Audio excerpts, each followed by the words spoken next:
Rebel Author Podcast, where we talk about books, business, and occasionally bad words.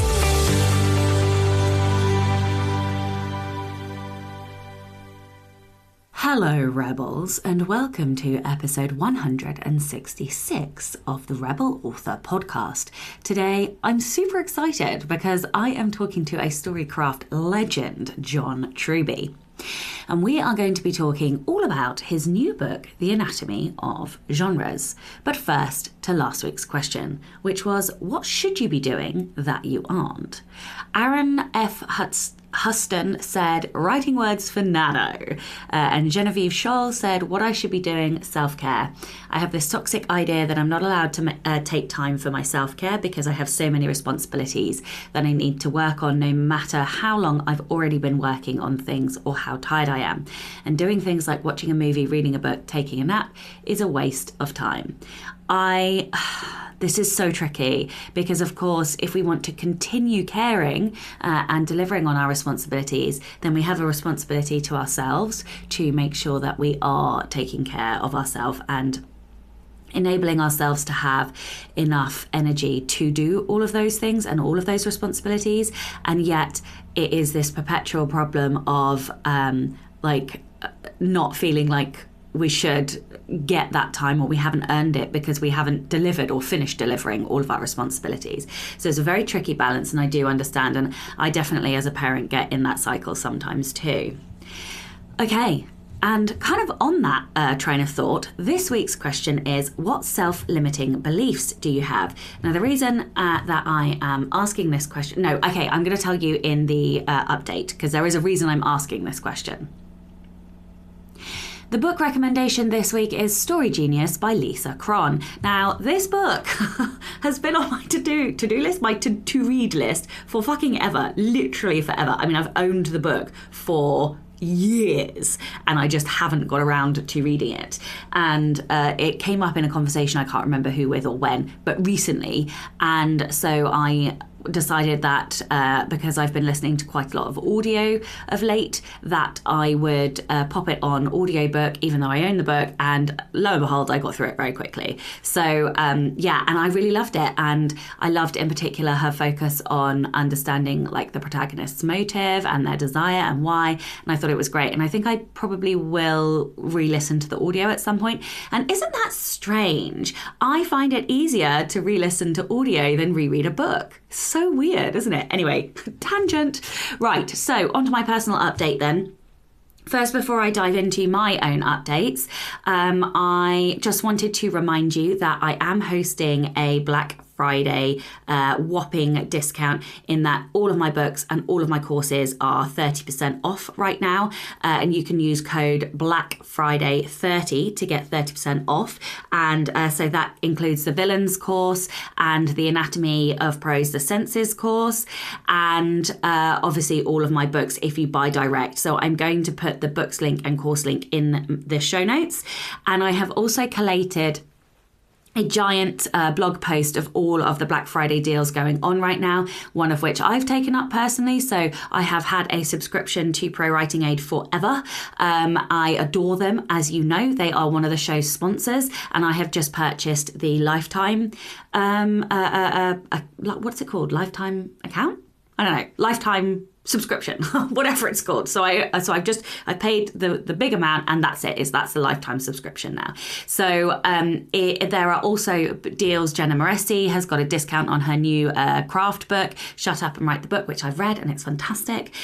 We've got Fictionary Storyteller. We've got Angela Ackerman's One Stop for Writers. We've got a ton of different discounts and deals. So do make sure you go and have a look at those. So in personal news and updates then, the reason that I'm asking the question this week, what self-limiting beliefs do you have, is that I have been working with my Clifton Strengths coach on this.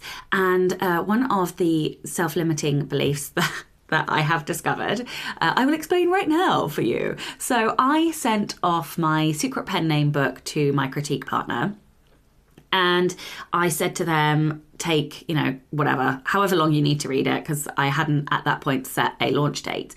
And to my absolute shock and surprise, they returned it within a couple of days, having read a big chunk of it in one go. And they said some lovely things, which literally, like, I nearly cried.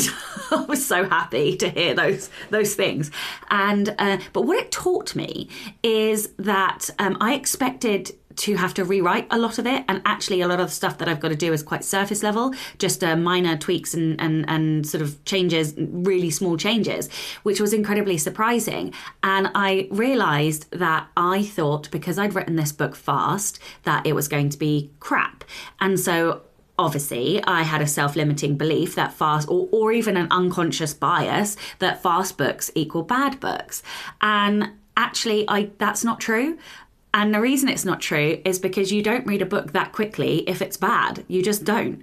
And certainly not with the praise that came out of it. And the interesting thing that also happened to me is that my wife is reading this book. My wife does not read my books. My wife never reads my books. But anyway, she decided she was going to read this one.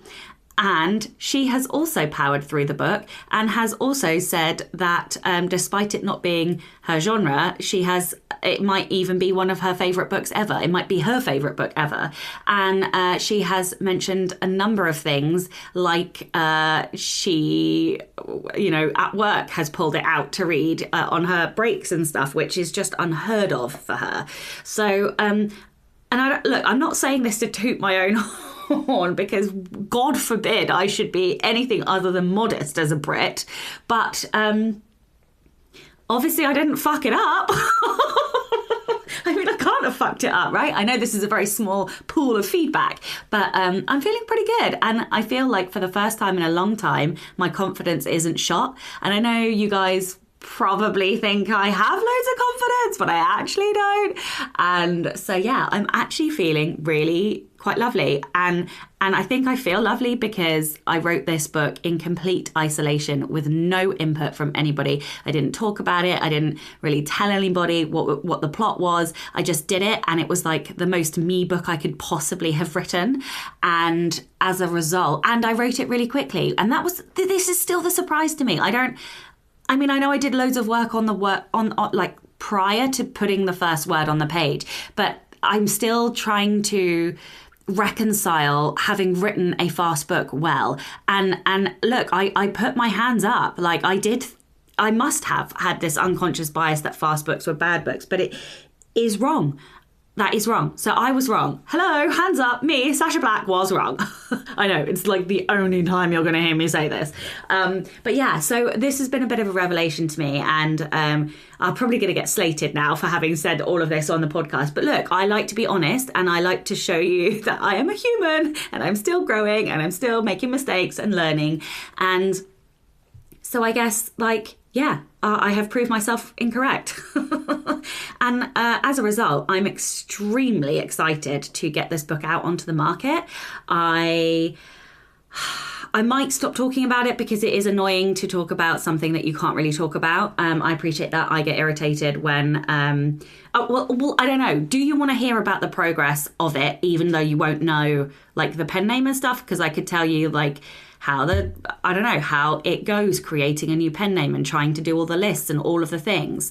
So yeah, I don't know. If you want to hear about that, then please drop me a message. Otherwise, I might not talk about it anymore just because it's annoying. However, one thing that I have made a decision on, and I can't remember if I told you this last week, is that I am postponing the next non-fiction book.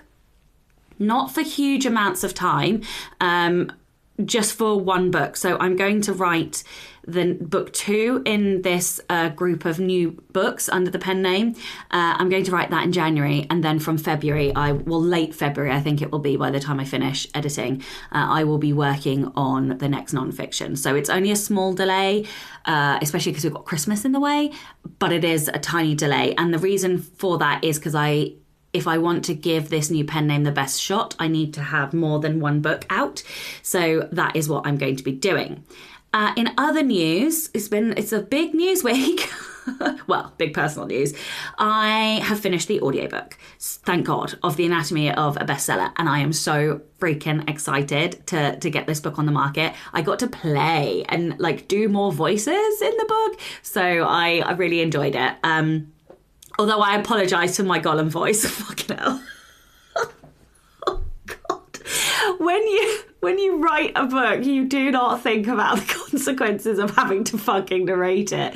And there was one throwaway line. I'm so mortified. There was a throwaway line in The Anatomy of a Bestseller that goes something like, and in my best Gollum voice, blah, blah, blah, blah, blah. And then like I say something in a Gollum voice.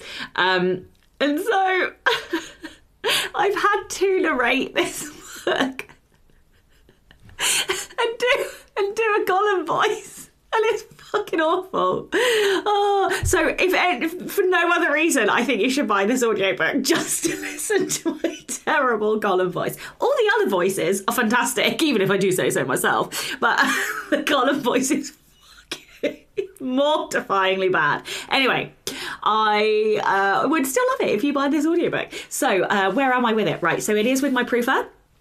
She is sending me back the final changes today, and tomorrow morning I'm going in the booth to do all of the pickups, and then I've booked in with the masterer to send it to him tomorrow evening, and then he usually turns it around in a couple of days, so I suspect I will be loading up The Anatomy of a Bestseller next week. So that is super exciting, and obviously I will tell you more, and I will, once it's live on all of the channels, I will pop up a little excerpt on the podcast as well for you guys to listen to celebrate the launch. So I think that is most of my updates. Between now and Christmas, because we don't have a huge amount of time, I am writing two different reader magnets, a warm reader magnet for the back of the book and a cold reader magnet, which is more of a novella that is standalone and can be read sort of in isolation. And then I'm doing all the marketing. So setting up a website, setting up a mailing list, and setting up autoresponders. I am researching different Facebook groups and different targets and different types of advertising that I can do, and all of this good stuff that you need to do in order to launch a pen name. And I am going to be, by some fucking miracle, I'm going to try and find advanced readers whilst being basically I'm going back to zero and being a complete, just beginner, because I don't want to out myself. And so, I don't know how I'm going to do this. But anyway, so I will be looking for advanced readers to read the book in advance of the launch. And I think I will be launching, I don't know, I'm going to keep that one quiet for now. All right, so what's next? Rebel of the Week. Right. I have been reliably informed from Becca, the ever-amazing Becca, that we are but squeaky close to no stories. So if you have a rebellion, please send it in to Becca. We are desperate for more stories. You guys know how much I love reading out the Rebel of the Week stories. So please, can you send your Rebel stories to Becca over on rebelauthorpodcast@gmail.com. And remember, it can be any kind of story, something big, something small, or something in between. So yes, please do. The Rebel of the Week in the meantime is Karla Halia. Karla says, first of all, I love the podcast. There is nothing that warms the heart of a 5th grade teacher than hearing someone say fuck with a British accent on my commute to into warped little minds. Well, fuckity fuck. There you go, darling. Okay, I wanted to share my Rebel story from when I was in 6th grade a bazillion years ago. As a reader, introvert, and usually the smartest kid in the room, I wasn't shy about sharing my opinion on things. When my English/reading teacher, who was one of those old hags that would have chain smoked her way through the day barking at the children she hated if she had been allowed, announced our next book was Diary of Anne Frank, I raised my hand and shared, the ending to that one is really sad. If you're looking for a good coming-of-age book with a female main character, may I suggest, and proceeded to reel off a series of books with happier endings. The teacher called my mother and suggested I had a problem dealing with reality. What the fuck? Because I didn't want to read the book she was about to assign. My mother paused for a moment and said, did it ever occur to you that... Did it ever occur to you that she knows the ending because she already read the book? The next day, the teacher announced a new book for the class. It wasn't one of the ones on my list, but it wasn't Anne Frank either. By the way, I'm that fifth grade teacher that teaches in a way that has my class saying things to me like, you were talking to us, and then 5 minutes later it hits me, damn, you taught us stuff again when we didn't expect it. That came after I explained the Dent method of writing pulp fiction, and then while watching Wander Over Yonder, I said, oh wait, is this the protagonist getting in deeper? Oh wait, look, it's getting piled on him even more. I also turned them onto Mark McGuinness's podcast, A Breath of Air, to teach how to break down and analyse poetry. After listening to 2 episodes on Italian versus English sonnets, one of my 10-year-olds wrote a fucking sonnet about the autumn. A fucking sonnet at 10 years old. I don't know about you, but I didn't know what the hell a sonnet was until I was in high school. Another one wrote a poem from the point of view of his cat, wondering where humans that feed him go when the door closes every day. Is it a wonder why I can't get a job in a public school and have to teach at a private one? Rebels who want to teach instead of instruct don't last long in public schools. Oh, I love this so much. I love the fact that it didn't occur to the teacher, because when I was reading, like, obviously I was like, yeah, well, she knows the ending because she's read the book. But anyway, I absolutely love that the teacher did not clock onto that. And that just shows, like, wow, total plonker. Loved the story. Thank you so, so much. So, new patrons this week, Tara D, V.E. Griffith and Liz Lazo, which is a corking name. Thank you so much for joining me, all of you. And hopefully you've all had your information sent to you now in Patreon for all of the goodies that you get. I wanted to say a huge thank you to all of my existing patrons. I really, really appreciate all of your support. It helps to keep the show running, it helps to pay for my time, and it helps me know that you guys want this to continue. If you would like to support the show as well as get bonus content like Poison and Prose sessions, and I've just sent out the dates for all of the 2023 Poison and Prose sessions, the Rebel Masterclasses, the next one we are doing is on mythology retellings and sexual tension. So if you would like to join the classes, then you can join from as little as $2 a month by visiting patreon.com/Sasha Black. Okay, this week we are talking to John Truby, so let's get on with the episode. Hello and welcome to the Rebel Author podcast. Today I'm joined by John Truby. John is the founder and director of Truby's Writers Studio. Over the past 30 years, he has taught more than 50,000 students worldwide, including novelists, screenwriters, and TV writers. Together, these writers have generated more than $15 billion at the box office. Truby has an ongoing program where he works with students who are actively creating shows, movies, and novel series. He regularly applies his genre techniques in story consulting work with major studios including Disney, Sony Pictures, Fox, HBO, the BBC, good for us in England, Canal Plus, Globo, and AMC. He lives in Los Angeles with his wife, Leslie, and their 2 cats, Tink and Peanut. And of course, as a cat lover myself, what breed are your cats, or what type of cats are they? You know what? They're very different. I don't know the actual name, but Tink is got very thick fur that hangs low. And Peanut is very long and thin with a fairly thin fur. So I don't know. Okay. But, just to give you an example, Peanut is right here. She always likes to, whenever I give a class or an interview, she likes to be right here to help me out. And she's just such a great help.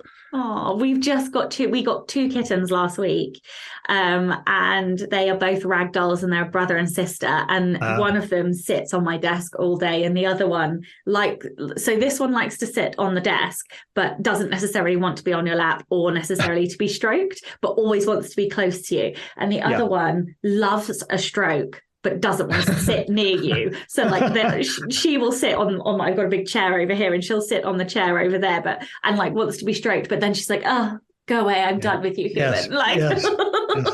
I love cat personalities. I just love them. Me too. I will read any story with a talking cat, literally any story. Yep. Okay, anyway, enough about kittens. Tell everyone a little bit about your journey. That is one hell of a fucking bio. So, sort of, how have you come to where you are today? Well, it's a long journey for sure. When I first started writing stories, and it's a long time ago, there were no books that I could find on how to do that. So I had to be self-taught. And what I did was I read as many great novels and saw as many great movies as I could in a relatively short period of time. This is over about a 3-year period. And what I did was I broke them down to see what works and what doesn't work. And what I found out was that about 90% of what works comes from the deep story structure under the surface. And based on that work, and it was very important that I go to the stories themselves instead of coming up with some theory and then trying to make stories fit that. I wanted to see, how do stories work, and then try to extrapolate out and see what are there some techniques and principles that we can use that we know will work in any story. And so I came up with a theory of story that was based on, if I could describe it in one line, it's the organic development of the hero as they move through the plot.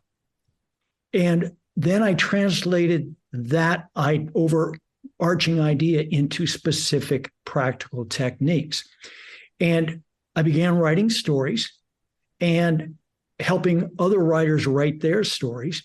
And this then led to a lot of consulting work, which includes all the studios that you just read off. And I started to get a reputation for being really good at story. And as you probably know, Hollywood is a small town, and your reputation gets around pretty fast. And so based on all this consulting work on story that I was doing, I at some point decided to teach a course called The Anatomy of Story, which is also the name of my first book.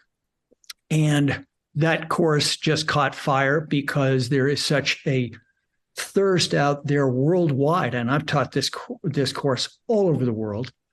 And there's such a thirst for knowing exactly how to, the specific techniques for writing a story, because we face the blank page and story theory doesn't help us. It's got to be very specific, practical things you can use.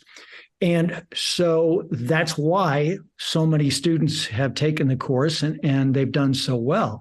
And the book itself, Anatomy of Story, has sold over 200,000 copies worldwide in 9 different languages. Now, it's interesting that a lot of times I will talk to writers, and when I explain to them what I do, they typically say, "Oh, I know all about story." And they say, "I use 3-act structure," or "I use the hero's journey," or "I use Save the Cat." And they think that's all they need. But here's the problem that they're not even really aware of. Those kind of books are fine for beginners, but they have very few practical story techniques, and certainly very little having to do with how you would write a great story at the professional level. And remember, we're talking about being in the top 1% of writers here, because we're talking about stories that can be published, or if you're writing stories as an indie novelist, stories that can break out from the thousands of other people writing those stories. And so when I wrote The Anatomy of Story, my intention was to include all the professional story techniques that a writer would need to have a chance to write a best-selling novel. But the one subject it does not cover, which is now absolutely crucial to writing a bestseller, is how do you write the different genres that make up 99% of storytelling today? And that's why for the last 5 years, I've been writing The Anatomy of Genres. And thankfully, because I don't know if I could have taken it any longer, it's now here, it's now published. And I really believe it's going to really change how writers in every medium tell their stories. And it is a beast of a book as well. Yes, it's it is. It's literally a weapon. Like, yes, that's it is. how big it is. It's like 700 odd pages, isn't it? Yes, it is. Okay, so you start the book talking about why story is so critical. Right. And I wondered if we could start with that, as it's so foundational. You say that stories are maps of humanity. What does that mean? And why is story so crucial for humans? Right. Well, the answer to that is right in the subtitle of the book. The book is called The Anatomy of Genres: How Story Forms Explain the Way the World Works. And what it comes down to is, we always think of, well, human beings, we tell stories. Well, yes, we do. But more importantly, we are stories, beginning with the very first story of our lives, which is me. From when we're born, we are participating in our own story that hits all of the basic structure steps that you see in a good story, starting off with weakness, need.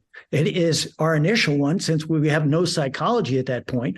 Our initial one is a physical weakness, a physical need. I am hungry. And followed by the next step in any good story is the desire line, the goal.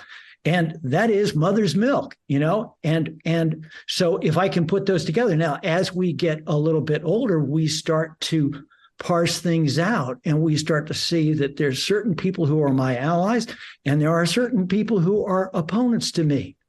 And so everything we do in our life from the very beginning, we do through me as the hero, and everyone else are the other characters in my story. So stories really tell us two major things. First of all, how the world works. And second of all, how do you live successfully in the world? And that means that genres, which are types of stories, are different windows in how the world works, and they give us different life philosophies for how to live successfully. This is the part of the book that I think is so revolutionary, and it's going to really change how writers work. And just to give your listeners some examples that are right from the beginning of the book, and I'll go through just some of the different genres here. Myth represents a journey to understand oneself and gain immortality. Memoir is not about the past. It's about creating your future. Fantasy is about finding the magic in the world and in ourselves to turn life into art. Detective fiction shows us how to think successfully by comparing different stories to learn what is true. And love stories, which I talk about in the book as the highest of all genres, love stories reveal that happiness comes from mastering the moral act of loving another person. So this is where we're taking story to its deepest level, and the level that I believe has the most impact on readers. So how do you define genre then? In the book, I think it's 14. You say there are 14 core. It is 14, major, isn't it? Yeah, 14 major genres. Yeah. And that, I love that you gave the examples of those, because when I read that, I was like, oh, like the one that really hit me. And I don't write memoir. Right. But when I've read that it's not really about the past, it's about creating the future, I was like, oh my God, like that felt like an epiphany already to me. And I don't even write bloody memoir. Right. So yeah, I love that. But so how are you actually defining genre? Because we hear it all the time. Know your genre, yep. Make sure you're writing in your genre, make sure you write to genre, or write to your, tropes or whatever, write to your niche. Yep. So like, what is your personal definition, or the definition that you're using in the book for genre? Sure. In writing the first chapter of the book, I talk about the fact that there are, in my opinion, 3 rules for success in storytelling in every medium. And that if a writer doesn't know what these rules are and play by these rules, they have virtually no chance to succeed. Rule number 1 is the storytelling business buys and sells genres. That is what their true business is about. Now, I mentioned a moment ago that genres are the strict definition of genre is a type of story, but they're much more than that. They're really the all-stars of the story world, in that these are story forms that have achieved huge popular success over centuries, and sometimes, for example, in the case of myth, over thousands of years. In other words, they're proven. These are the stories that people love, regardless of the culture that they live in, regardless of the time that they live in this world. And so what I talk about is that writers who want to succeed professionally have to write the stories that the business, whether that's publishers, studios, or just readers, that those people want to buy. And what that means is that storytelling, you win the storytelling game by mastering genre structure. And that means, first and foremost, mastering 15 to 20 story beats that are unique to each form. Because what genres are at the bottom line is plot systems. And until you know the plot system that you're working in, you can't compete with everybody else working in that form. So I have a question that's just occurred to me as you were talking. That romance is the highest genre. And I agree, because I love romance. But what is interesting to me is that myth isn't. Because if myth has endured and is almost like the original story, how is it that myth isn't the highest genre? It's because when I talk about the highest genre, I specifically discuss each of the genres in a certain order based on the life philosophy that they expressed to the reader. And so we begin at the lowest level, the most primal level, with horror, followed by, which is about confronting death, the fact that we are all mortal. And how do you deal with that, either in this world or the next world? Next up the ladder is action, right? Action says, living successfully in the world is 90% just taking action, right? It's not about, are you really good at it? It's just, first and foremost, just do it, right? Because that has primal force to it. So I go all the way up through these different steps. Now, myth, I think, is number 3, partly because there, in the book, I talk about genres aren't just alone. They tend to be part of genre families. So you have, for example, the speculative fiction family, which is horror, science fiction, and fantasy. They're related, they're different, but they are related as well. Same is true with myth, action, and Western. And so myth is very much of that action idea of you have to take action. And the way you do it in myth stories is the character goes on a journey, which ultimately, and then they ultimately return home, having learned what was already inside, having learned what their truest capabilities are. So myth is early because it's about how do you define and create the self. And the way myth says you do it, instead of, well, I would do it by, if I were trying to create myself, I'd sit in my room and think about myself for a whole lot of time, right? No, myth says you're not going to do it that way. You have to go on a physical journey. You have to defeat opponents trying to prevent you from getting your goal, only to find out by going through that journey and being tested who I really am and what is my worth. So that's why, and when I say it's one of the lower forms, that doesn't mean that it's, what it's telling us is not incredibly valuable. One of the things I talk about in the book is that even though fantasy, at the very top of the ladder, we have fantasy, detective, and love. And those are the life philosophies that they give us are very powerful and useful for us to live well.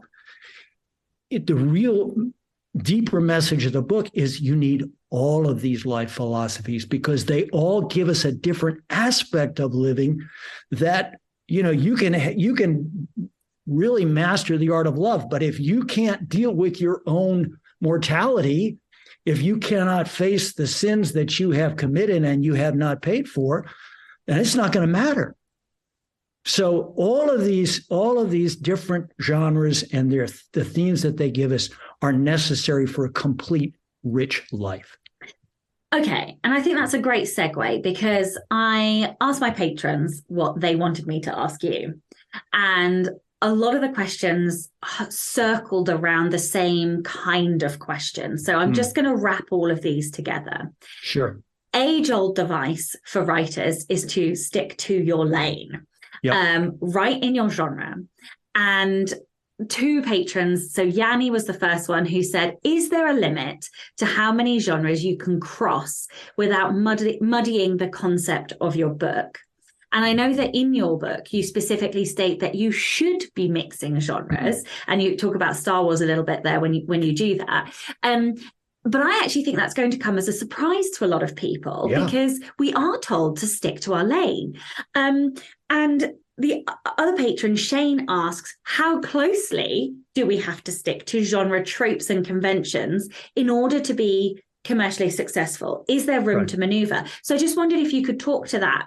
Absolutely. Yeah. Because you're absolutely right. Those are great questions. They are fundamental to being successful in storytelling in every medium, certainly in writing the novel. And so to answer the first question,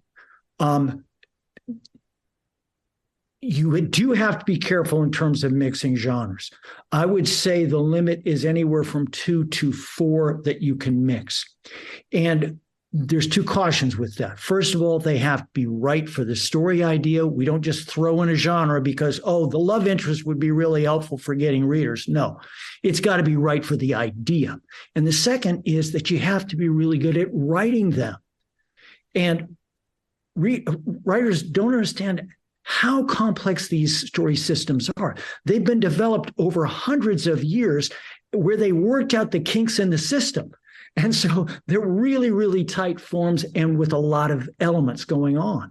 So what that means is that you have to know how to sequence the beats of that form. Now, as I mentioned right at the beginning, that I talk about the 3 rules of being successful in storytelling. And the rule number 2 is one of the biggest keys to popular success is that you want to combine 2 to 4 genres. And let me explain why that is so important, even though it goes counter to what many of us have been told. Over the last 20 to 30 years, there's been a major increase in plot density in every medium. And this is basically the marketing people saying, we got to give them 2 or 3 for the price of 1. Now, this is also true, by the way, in film, where in film, unless you're James Cameron, you get 2 hours. That's it. Right? James Cameron. Yeah. Yeah, true. And since only James Cameron is James Cameron, it means the rest of us are limited to 2 hours. And so what Hollywood did was it said, okay, well, how can we give them more for that same 2 hours? And the trick is mixing genres, because mixing genres allows you to multiply the number of story beats in the story. And that is the most important element to having the chance for writing a bestseller. So how do you know how to balance them, though? How do you know which beats to pick? Because obviously you can't, you're not going to have, you can't hit all of the beats for all of them. Otherwise you've got literally, you're smushing 2. I don't know. I don't even know how that would work. Yeah. Can you talk a little bit about how to balance them? Absolutely. And this is a huge problem for writers. The first step is getting to know that, we need to mix the genres.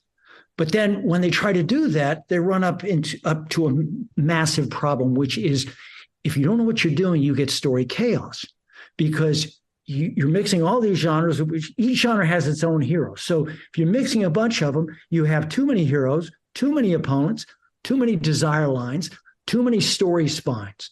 So the first solution is choose a primary genre, because that gives you your hero, your main opponent, a single desire line, which is absolutely essential in a good story, and it tells you the primary plot beats and the main theme that you're going to express. Once you start with that primary genre as your foundation line, you then add the other beats to the other genres only where they fit, because sometimes these genres are opposites of each other. You can't do all the beats in all of those genres in the same story. And so you have to choose. I start with the main genre beats. I have to hit those. My primary, and this, by the way, is also how you help to sell your story. Because when somebody says, well, what's your genre? You tell them your primary genre. You know, as the writer, that you mixed other genres in as well. But this allows them to say, oh, this is how we're going to market it. But the point is, you start with the primary form, add the other genre beats where they work. And if they don't work, don't do them. Okay. And you talk about Star Wars in there. I wondered if you could just give a little brief overview of how, because that is definitely a mix of genres. So I wondered if you could just give that as an example. Star Wars, the first Star Wars, was absolutely revolutionary in modern storytelling in every medium, because 2 years before Star Wars, in 1975, Jaws came out based on a book, single genre, horror, done really well. 2 years later, Star Wars comes out. It is a mix of at least 4 genres, right? Probably more. But what Hollywood learned from that, and it was a massive worldwide hit, was that it was not just telling one genre. It is combining all of these because, again, you get incredible plot density. So with Star Wars, you get fantasy, you get elements of science fiction, you get elements of the Western, and you get elements of the King Arthur story, so on, and you get elements of the samurai story, which is a kind of Western action story. All of these happening in the same 2 hours of film, and all of a sudden, with this massive hit, Hollywood says, oh, we're in a mixed genre world now. We're not in the single genre world now. And that changed everything. It is revolutionary. And now I just want to go and read all the books and watch all the movies to try and spot how they are mixing the genres. Because I think for me, the thing that I find the most interesting is almost like the rhythm of the films and how they do so successfully mix the two. Films that are where does heist come in? Because I was just thinking of the Thomas Crown Affair, which is like a romance but also a heist. Where does heist come in terms of the genres? Where would you put that? Well, in the book, I talk about the 14 major genres, but each one of those major genres has a number of subgenres, and those have subgenres and so on. And so when you go on Amazon, you see all these different categories within the larger genre forms. Heist, also known as a caper, is a subform of both crime and action. Okay. And it is very plot heavy. A friend of mine who's a professional screenwriter told me she was going to write a heist story. I said, great. 2 months later, I talked to her. She said, I'm not writing that anymore. I'm not good enough at plot to write that. Because it's like the crime, the serious version of farce. All of the pieces have got to be fit together incredibly detailed and precise way down to the split second. But one of the things I talk about in the book, one of the ways that you mix genres to set yourself apart from the crowd is you mix genres that are not normally put together, that the audience has never seen before. And perfect example of this is Inception. Inception is a heist science fiction story. Mm-hmm. And all of a sudden we're saying, whoa, I've never seen this before. Mm-hmm. And you get the benefit of, and this is why mixing genres is so important, because you get the pleasure of both forms. Who wrote Inception? Is it I'm trying to think of the guy who...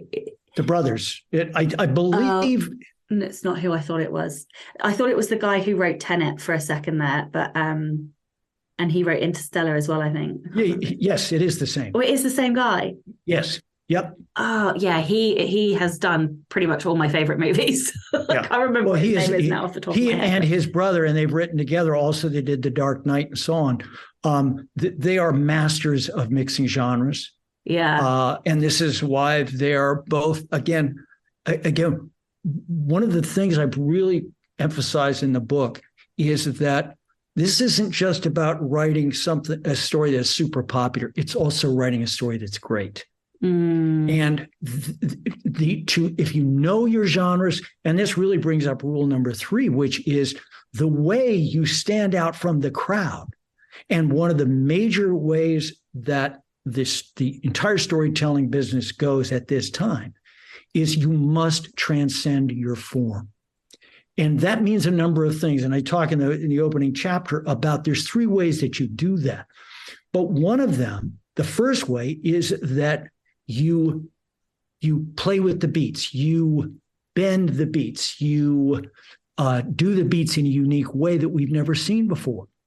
And this is, or you change the order of the beats. And this is absolutely essential, because if you don't do that, then you are doing the same story that everyone else in that form is doing. Genre, also part of the word genre is generic.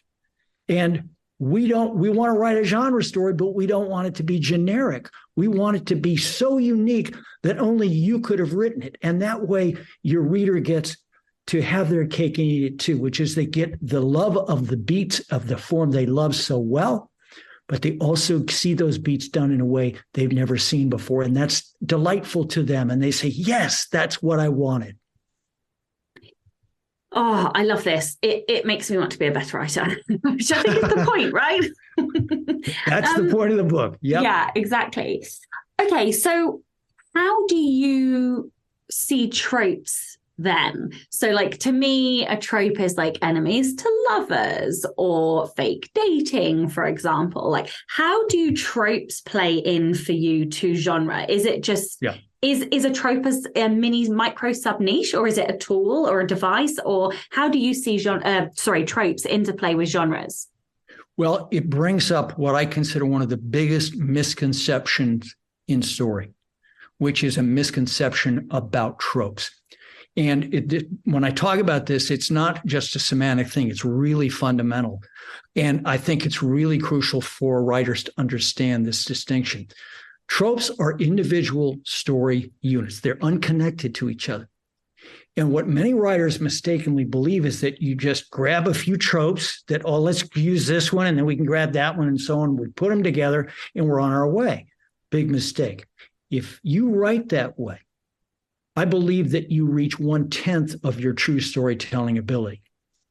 And the difference is that a genre is a story system, and it's the entire sequence of story beats that make it work. So instead of having this unconnected beat, we not only have story beats, which are different from tropes.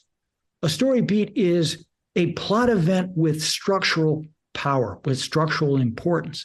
So instead of just having an individual story element, we have story beats that sequence and connect and build. And what this means is, first of all, you have to hit all the genre beats in your form. And second of all, you have to transcend those beats, which means twist them, but it also means express the life philosophy that's embedded in the theme. And this area of theme is what most writers do not know. They don't play with. They're either afraid of it because they don't want to preach to the audience, which they're right to be afraid of that. And so what they do is they back off of theme totally. And they've just given up the most powerful punch to the audience, to the reader, that they have in their arsenal. It's gone.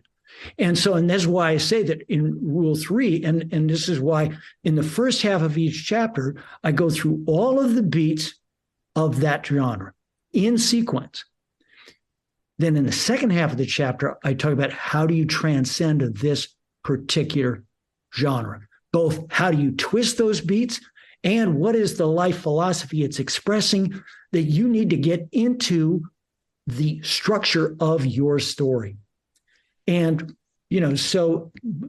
basically what you're doing is, it's not a matter of, do I hit the beats or not, or do I just use tropes or not? The trick is, yes, hit all of the beats, but definitely play with them. Don't be locked into, this is the sequence of the beats. This is how I have to hit them. Otherwise, I can't tell a good genre story. Absolutely wrong. And you've talked a little bit there about twisting the and I might get it wrong. Did you say twisting the genre, or did you say twisting the story beats in the genre? Yes. Yeah. And I think one of the things that we advice that they say, the right. Unidentifiable they, is to twist the tropes, twist the story, make it fresh, make it feel fresh, but also keeping the heart. And I think in this case, it would be genre, keeping the heart of the genre the same. What does that mean? How do we do that? Do you have any tangible advice for listeners on how they can twist and bend beats and or genre mushing together in order to make things work and be fresh and exciting? Absolutely. I'm all about practical techniques. To me, if it's not practical, it might as well not exist. So there's two ways that we twist the beats. One is we execute the beat in a new way. And second, we change the order of the beats. And let me just give you some examples, and some of your listeners some examples. First of all, examples of executing the beat in a unique way. In the myth form, you often get the beat of the birth of the hero. The problem with that is that it gives you a slow start to the story. Because we got to have the birth of the hero, and then he's going to grow up, and then we can do all this stuff before he goes on his journey. So what they do, for example, in Avatar, which is a combination of myth plus action plus love, and James Cameron always hits those three, and he's the best in the business at combining them. But what he does in Avatar is that he starts with the rebirth of the hero. And in fact, there are 3 rebirths in that story. Now, another myth beat is the talisman. Early on in the story, the hero gains an object of power or significance that expresses the hero's basic identity. And normally, when it's a male myth, and most myth stories are, the talisman is something like a sword. But in Avatar, what makes Avatar so revolutionary in story is that it is a story which moves from male myth to female myth. And so the talisman there is not a male talisman like sword, it's the seed of the sacred tree. And this brings up a really interesting, for me, a very interesting point that I talk about a lot in the myth chapter in the book, which is that we are right now living through 2 major revolutions in story. The first is the rise of television as an art form. The second is the reemergence of the female myth. Now, female myth has been gone from Western culture for 3,000 years, and it's been a huge loss. But just in literally the last 10 years, female myth has started to come back, and it's coming back really fast and really popular. And in the myth chapter, I talk about this fundamental difference between how you write male myth versus how you write female myth. And for male myth, I use primarily Lord of the Rings. Female myth, and this guy was very ahead of his time, Wizard of Oz. This is very definitely a female myth story, 100 plus years before the female myth really started to come back. And I believe that the female myth will be a major story form in worldwide story for the next few decades at the very least. Let me go back to another example of executing the beat in a unique way. One of the beats in romance is the first dance, which is basically, it's very important because it's love through action. And again, take Avatar, for example, which is not primarily love, but love is very important there. The first dance is done in the air as each fly on their own banshee. In broadcast news, it's a dance of words. because she's the producer talking through his earpiece during a broadcast emergency. Now, let me give you an example of changing the order of the beats. In most love stories, the first dance and the first kiss happen in the middle of the story at the first and second reveal. But in the French romantic comedy Heartbreaker, and if you haven't seen it, you got to see it. It's terrific. The first dance happens in what would normally be the battle scene at the end, when they recreate the final dance from Dirty Dancing. And the first kiss happens in the very last scene. The fact that the writers did those two beats together, move them from the middle to the end, gives the ending a tremendous power and makes it, in my opinion, one of the best romantic comedies ever done. I have never recognized that.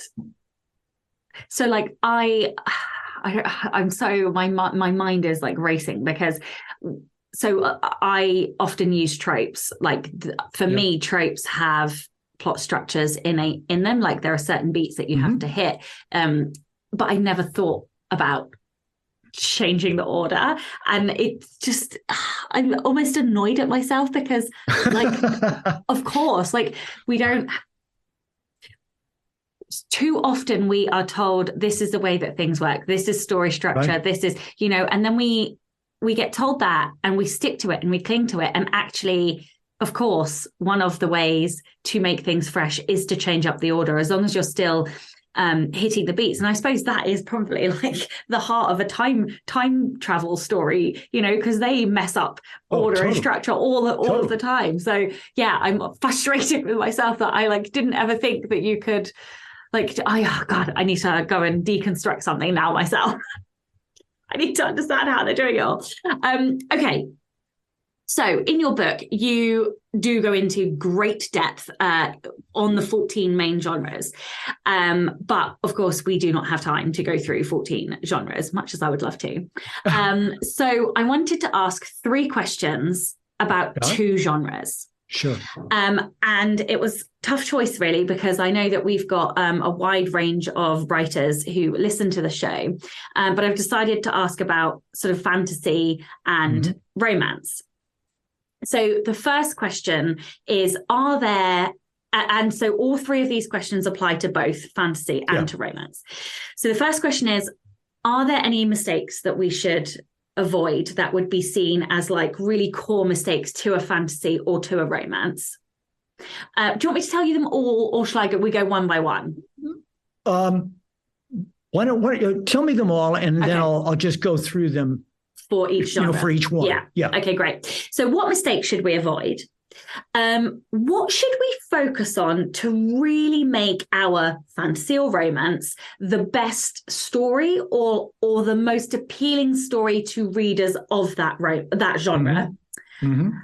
And then the last one is about that theme. You talked about the theme right at the beginning of this conversation, and kind of the philosophy, I think you were calling it. So what advice do you have to writers to weave that into the stories in a better, more a richer way, a more effective way, without preaching, I suppose? These are all great questions. They're absolutely fundamental to success as a storyteller. Let me start off with a key mistake in fantasy that is absolutely many writers make, and you got to avoid it. Many fantasy writers think it's all about the fantasy world, and obviously world building in a fantasy world is huge. So, but what they do is, because they think it's all about this fantasy world and how great it is to be there, they move the hero from the mundane world at the beginning into the fantasy world too quickly. And this is a huge mistake, because it means they have not linked the hero to the world. In other words, they have a story where the fantasy world is not an expression of the hero's main weakness, main flaw. And the fantasy world is designed to solve the hero's internal flaw. That's the whole point of going there in the first place. So you have to take time up front to set up the character flaw. So the story it'll have great visuals, but it's going to have heart as well. That's what really makes it pay off. And then when you send the character to the fantasy world, there's a fundamental reason that character must be there. It's not that they happen to be there. They have to be there. Now, in terms of focusing, what to focus on to make the fantasy story the most appealing to readers, I'm going to give you a big answer that is also, it is the game, which is learn the fantasy story beats and then transcend them. Anything else you do in particular pales in comparison to that. Now, obviously, that's a big task. That's why I wrote the book, because I wanted to show writers exactly how to do that. Now, to the third question about theme, the overriding theme, what advice for getting the fantasy theme into your story? You do it without preaching. Very important. You do it by how you execute the beats. Because these beats express the theme automatically.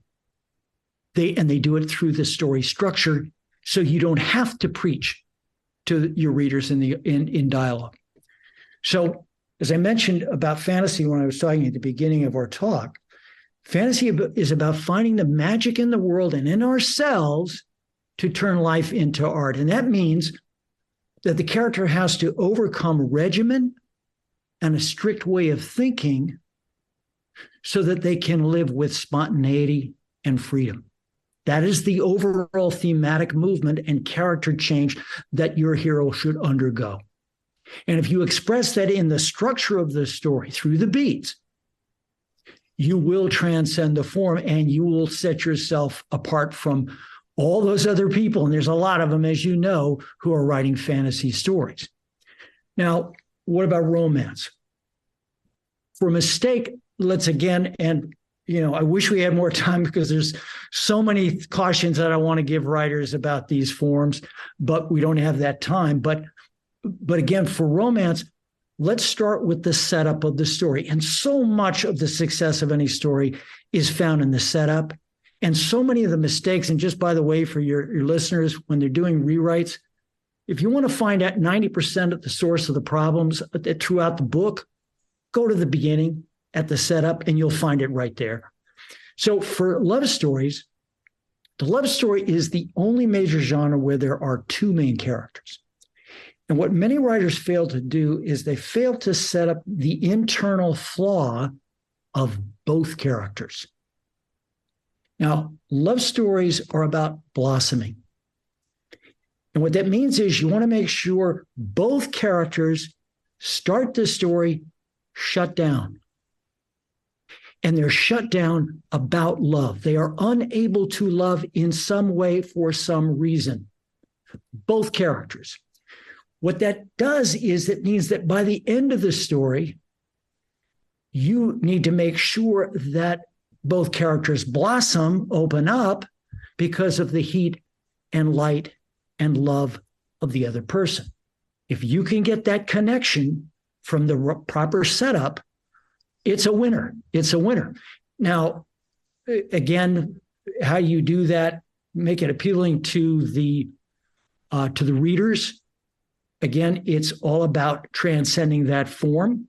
And let me talk about this theme, because the theme is, I mentioned at the very beginning that genres are plot systems.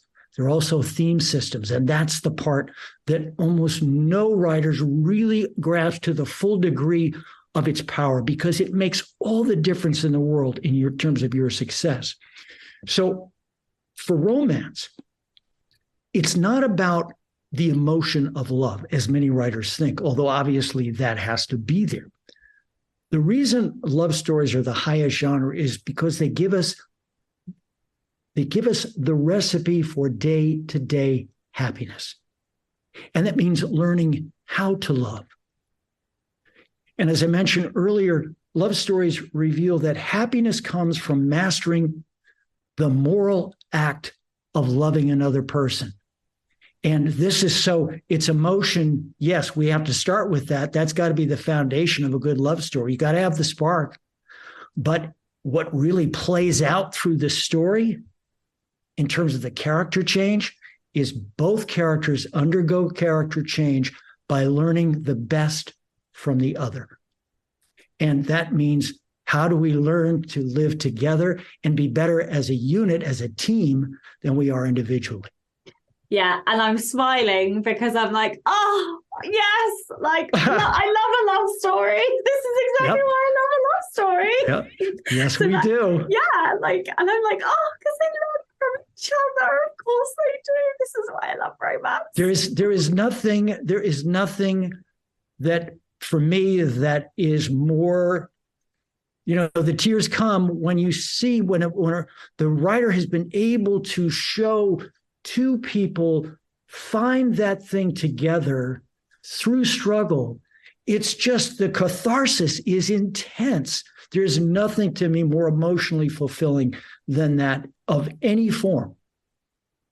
Yeah. Oh, you've given me some ideas as well. So thank you so much for that. I can't believe this is the end. However, this is the Rebel Author Podcast. So tell everyone about a time you unleashed your inner rebel. That is such a great question. It's brilliant. It's just brilliant. For me, I would say the biggest time that happened was way back, a long time ago, when I was 22 years old. And I had just gotten out of college, and I didn't know what to do with my life. And I had been a philosophy major in college, and I knew that I could make a good living practicing law, being a lawyer, right? But I had a burning desire to tell stories. And so I was confronted with a decision right then and there, and I decided to be a rebel, and I decided to take the hard road of learning what I consider to be the most difficult craft in the world, which is the craft of writing, the craft of story. And it turned out that decision was very costly. It took many years, a lot of pain, a lot of struggle. It was also the greatest decision I ever made. I love it. I love that writing is your rebellion. And I think that writing in itself is a rebellion. Like, I don't know, for me, rebellion is all about finding joy. Like, we rebel because we are unhappy about a thing. So the fact that then writing is that thing that brought you joy is amazing.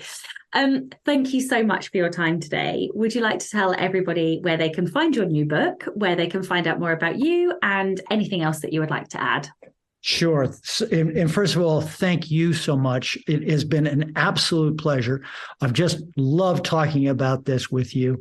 For the book, best thing to do is just go to the link Anatomy of Genres. That's all one word, anatomyofgenres.com. And for story courses and story software, just go to truby.com, truby.com. And if there's any questions that people have, they can go to my website, and we'll be happy to answer them.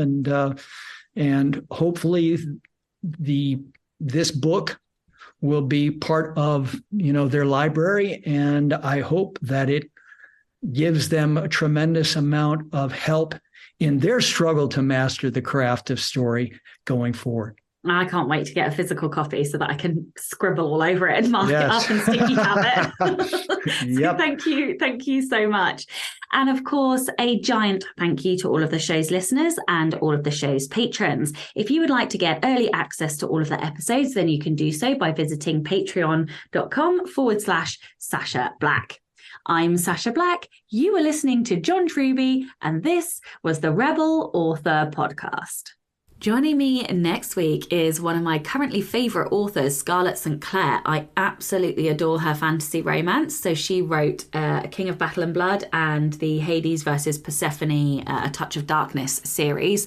I have read book one in that series, and I have read King of Battle and Blood as well, and I loved them both. And I actually really loved talking to her as well. She's a fucking powerhouse of a woman for a start. Feminist, a fighter. She started out indie and has a trad contract. She was picked up because she's so successful with trad. And I just I'm just in awe of her. I just loved everything about her and her style as well. Look at me, I sound like I have a crush. But anyway, no, you guys need to come and listen to that episode because she's just fucking fantastic. So join me next week for that. Don't forget to tune in and subscribe on your podcatcher. And when you have a moment, please leave a review.